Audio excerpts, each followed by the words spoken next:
आइए एक बार जल्दी से ड्रेनेज पैटर्न को समझ लेते हैं। और ड्रेनेज पैटर्न की बात करें, भारत के अपवाह तंत्र की बात करें, तो ड्रेनेज पैटर्न को हम दो भागों में बांट सकते हैं। एक हो गई हिमालयन रिवर्स, मतलब हिमालय से बहने वाली नदियां या हिमालय की तरफ से बहने वाली नदियां।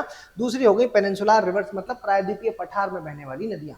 अगर मैं हिमालयन रिवर्स की बात करूं तो इनको हम तीन भागों में बांटेंगे। एक इंडस रिवर सिस्टम, दूसरा गंगा रिवर सिस्टम और तीसरा ब्रह्मपुत्र रिवर सिस्टम।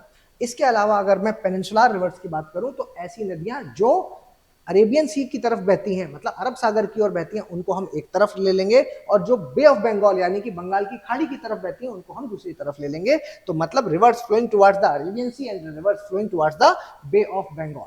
ठीक है। अब आपके लिए जो क्वेश्चंस हैं वो हैं क्या? पहला क्वेश्चन देखिए, इंडस रिवर सिस्टम की जो मेन रिवर, और मेन रिवर तो इंडस हो गई, और उसकी 5 ट्रिब्यूटरीज, इनका सीक्वेंस आप मुझे बताइए कमेंट बॉक्स में जल्दी से। दूसरी बात है आपके लिए कि गंगा की राइट बैंक ट्रिब्यूटरीज का सीक्वेंस आपको मुझे बताना है। राइट बैंक ट्रिब्यूटरीज पहले तो कौन कौन सी हैं और फिर उनका क्या सीक्वेंस रहेगा, नॉट लेफ्ट, याद रखिए राइट के बारे में पूछ रहा हूं मैं। इसके अलावा सिमिलरली आपको मुझे बताना है कि ब्रह्मपुत्र रिवर सिस्टम का फ्लो क्या है, कहां से निकलती है और फिर उसके बाद कहां पर गिरती है, और बीच में उनके नाम कैसे कैसे बदलते हैं।